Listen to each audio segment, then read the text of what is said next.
Dan huwa kollu deb. Mitluf. Da deb aħna da tfal tagħna, daw Maltin tagħna, tfal tagħna. Issa meta inti tara li daw qed nitilfuhom. Mhux hekk. Qed inġibu nies oħra minn barra li m'għandhomx il-kultura tagħna, m'għandhomx it-tendenzi tagħna, m'għandhom xejn tagħna. Mhux vera?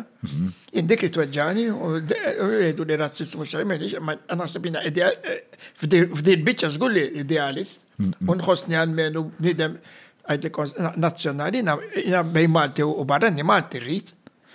Jina marriċ nar il-parlament tagħna minn dem Indjan. Imma il-parlament tiegħi mmexxi minn dem Malti rrit. U jħoss bħali.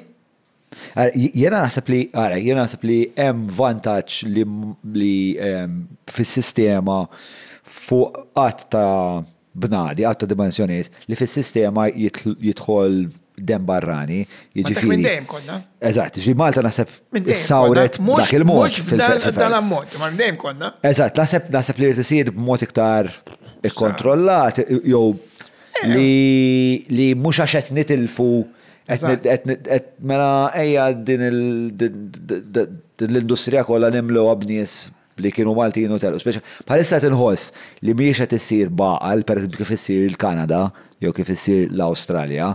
Aħna pereżempju konna għamilna ħabta nistudjaw il-possibilità li mmorru daw il-postijiet.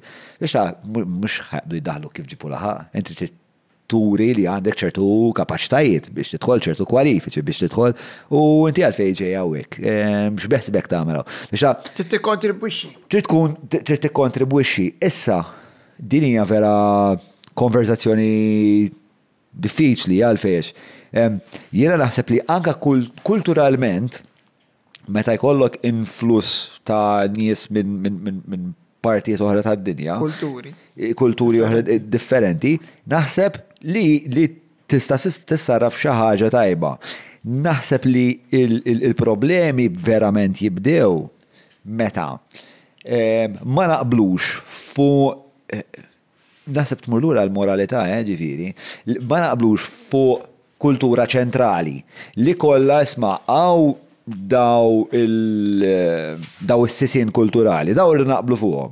L-affarijiet l-oħra, nipplagjawhom imma fuq daw ma nistgħux niċċaqlu, għax jekk nibdew niċċaqlu fuq daw, ħajbda jiċċaqlaq naqra kollox. U jekk m'hemmx qbil, mela m'hemmx identità, jekk m'hemmx identità, tibda tbati bil-qbil fuq x'inhu morali, x'inhu mhux, u naħseb jista' jkun li qegħdin naqra nilabu ma dak in-nar bħala pajjiż. Issa jekk nixtiex. Qed nilabu ma' miżin. Inti għandek miżin. Mhux hekk? Aħna saftit ilu konna. Aħna ġifieri Malta tal-Maltin qegħdin hawn u l-barrani kien hawn. Dejjem kellna barrani u kellna bżonnu u għandna bżonnu.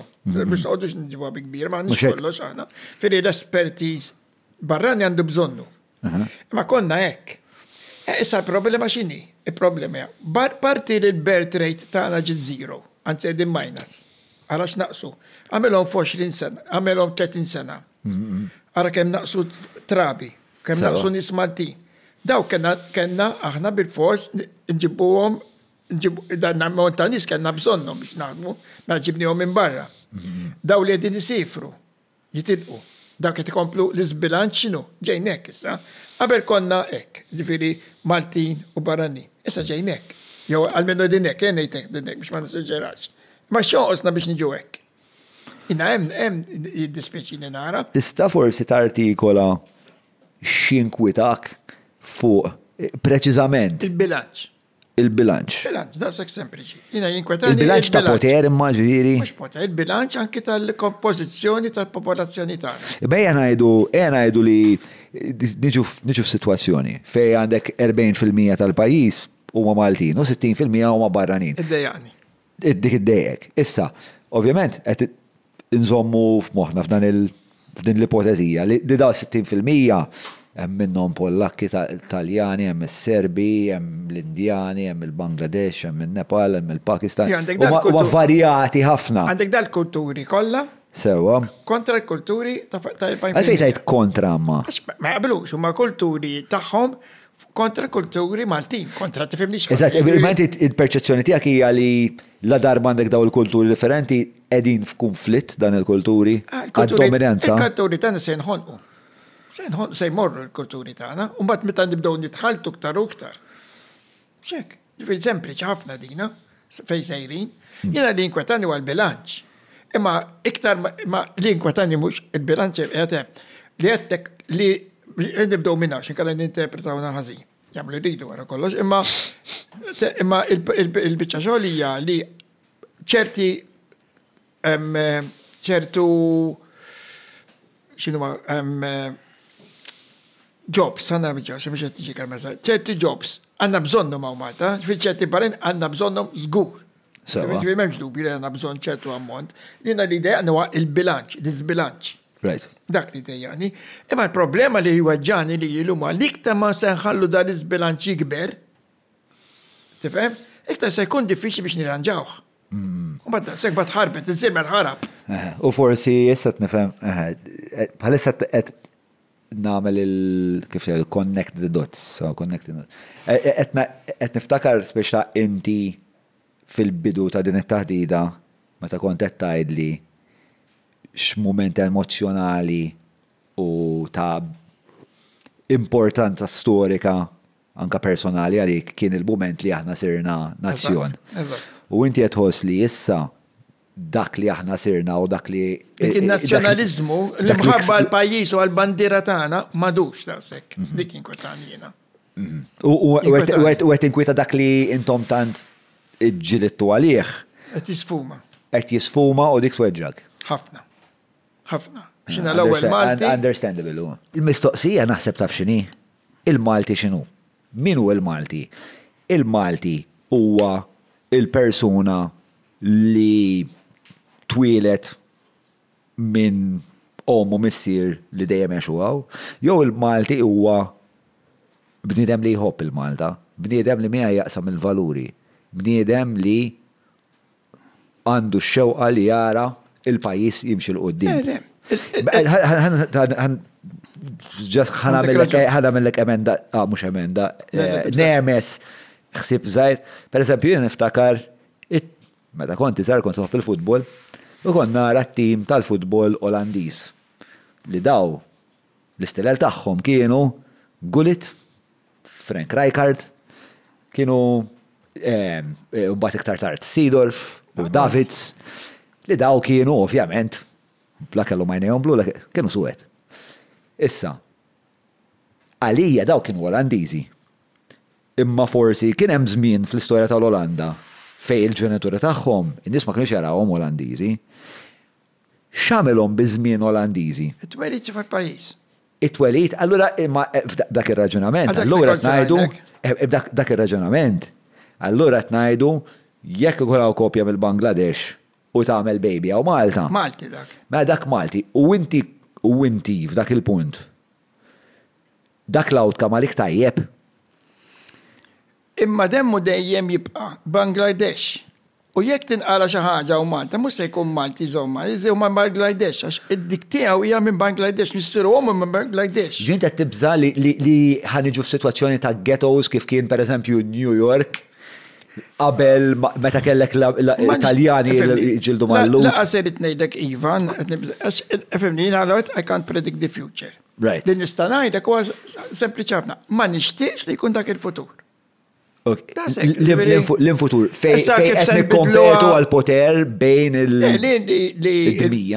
Li bilanċ bejn il-Maltin u l-Barrani, jew id-dem Barrani, ma ikun il-maġġoranza tiegħu ġo s-saħħa tiegħu tkun fil-Malti. Jiena rrid il-bandiera tagħna Maltija tibqa' fil-quċċata tal-arblu. Mux titla bandira tal-Bangladesh jew ta' Nairobi jew tal-Indja. Imma dan huwa inkwit ġenwinament beżdak għax. Naħseb kif qed nitkellem. Naħseb iżżejjed. Le fis-sens. Skużaj ħasejt li banalizzajt il-konversazzjoni. Le, li rrid insaqsik. Qed nitkellmu niddiskuta għal ħares naqblu ktijatlek. Li rrid insaqsik huwa kemm taħseb huwa ġejjin kredibbli għax ħanerġa' nuża bħala ġejjin kredibbli li niġu f'sitwazzjoni fej titla l-bandiera tan-Nepal tipo fuq Kastilja. Kemm aħna l-mod bil-mod. Jien ma naħsibx li jiena ġol ma jaħsibx li hija fattibbli. U nerġa' nipponta lej pereżempju Franza L-idea għandhom ħafna nies mill-Marok. Ma rasi problemi għandhom il-problemi, bla dubju għandhom il-problemi. Ma fejn għandhom il-problemi. Għaxet jaraw il-problema tikber. Issa ġejjin biex jikontrollaw dik il-problema, missa diffiċli. Fem ċirrit ngħid? Issa biex jikontrollaw dik il-problema, il-gvern Franċiż qed jinċentiva lin-nisa Franċiżi biex ikollhom iktar tfal. Farra fiex wasalna. Biex jipprova l-menu jibbilanċa, ma hekk inti ġib 1000, u ġibu 1000, u da jieħlu l-ek 4000, il-bilanza jibqa. Imma b'xi mod dal-kosmopolitanizmu jiffunzjona f'ħafna pajjiżi mad-dinja. Ġiri l-Ingilterra minkejja li xorta li għandha f'kull kantuniera tal-belt kapitali tagħha ħanut tal-Pakistani biddillek għandna id-depp għal-flus, tat-taxis. Ma taf kemm għandhom problemi wkoll,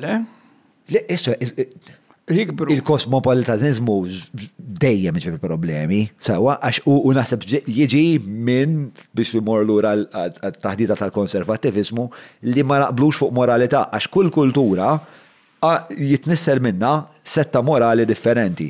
U jekk inti, per eżempju, kont għot ma' Somali, kont nħobbhom, ħafna kont nħobbhom u kont nġib ħafna magħhom u imma per eżempju kont narhom jibatu t-tfal il-mużew tagħhom, id-duksi għedula, għalla bil-velu minn daw 7 snin, biżob ta' velu. Biex kienet għalija kienet heartbreaking kon naraw, kon niprofa nkellmu dwara u ma kienx ikun irid jifhem.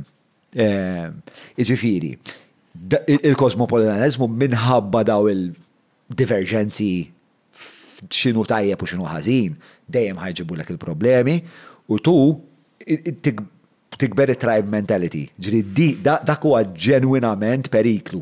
Ġiri, issa kont qiegħed Londra, kombinazzjoni spiċċaj ġo hotel tal-Maltin, kombinazzjoni, u qed jgħiduli u huma kienu Maltin, ġiri, u minnu jaħdem għal xi ħadd li missieru jew nannuh kien wieħed minn daw il-gangsters ta' Soho, u kif beda jitkellem, speċa kien qed jitkellem ħafna in a very tribalistic mentality li aħna l-Maltin. Konna nibżaw għal xurxin u minn iżabbab ma' Malti wieħed iżabbab ma' kollha. U għallilhom il-ġurnata l-istess bl-Albaniż, l-istess bil-Ċiniż, biex this tribalistic mentality is a very real possible outcome. Dik tinkwitani. U naħseb kif nelbuha huwa u din vera mhux se toġbok ġifieri ostja li nsibu. This is a dirty word for Joseph Muscat, but it's integration, no? Integration, femmi, ħana ġew morru l-ura. An intelligent way of integration. ħana ġew morru, eżatt. Jinetlek, il-barrani dejjem kien aċċettat fil-mana u dejjem integra ruħu. Kena ħafna Malti miżewġin il-barrani, u tsiwi, kien miżewġ Ingliża. So what? Ma konna fiċ-ċokon. Dik li maħnix naraw fi xuxi, mux qed naraw dissa kibret dasek, fiċċoko ma jimportax. Di naqbel mija. Għanna bżonnom nintegraw, qed naqblu. Ma minn dem integrajna. Fimċi rrit najt? Imissa ma minn integraw, ekki kollok per eżempju, għanna namela motiħor. Ejja nejdu il-popolazzjoni tagħna tkun 500,000 barrani. U f'dak il-kas. U 300,000 Malti. Bil-mod, emmexin. Kif se nintegraw? Għajri kif se nintegraw? Solvi. Ma mandix fucking tweġiba, bro. Appunto, ma di l-verità, ma di realtà. U ma numri.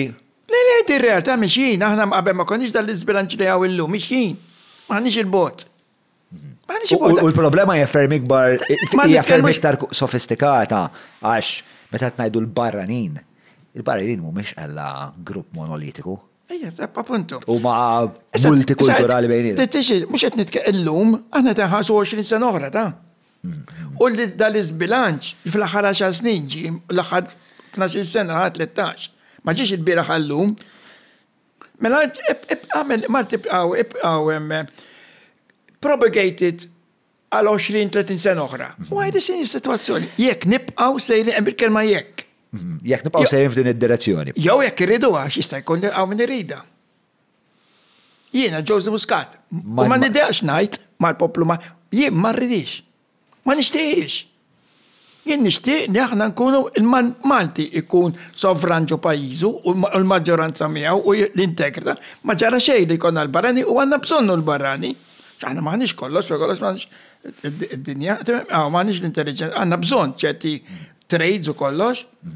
Imma xorta nippreferi li jkun Malti flok barrani u x'inhu.